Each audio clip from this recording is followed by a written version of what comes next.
Welcome to Blizzard Fire. We hope this video helps fire up your solution.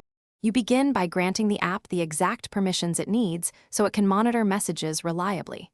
Tap Allow for notifications and overlay. This is why tracking updates appear instantly. Once done, sign in using your phone number and enter the 6-digit verification code to link your device. Finally, choose a tracking frequency.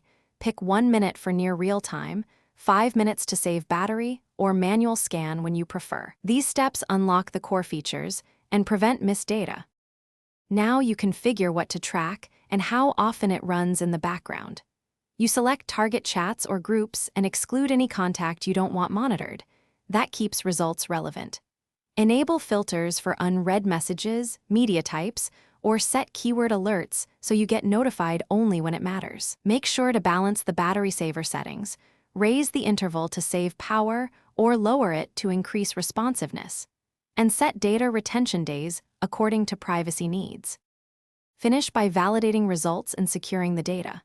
You review activity on the dashboard, check timestamps and snippets, and confirm the tracked items match your expectations. Once satisfied, export to CSV or create an encrypted backup and schedule automatic exports for audits. If something breaks, first reopen the permission panel and re-enable notification or overlay access, then clear app cache and restart the app. That quick troubleshooting step resolves most permission-related interruptions. Thanks for watching. If you found this helpful, don't forget to like and subscribe.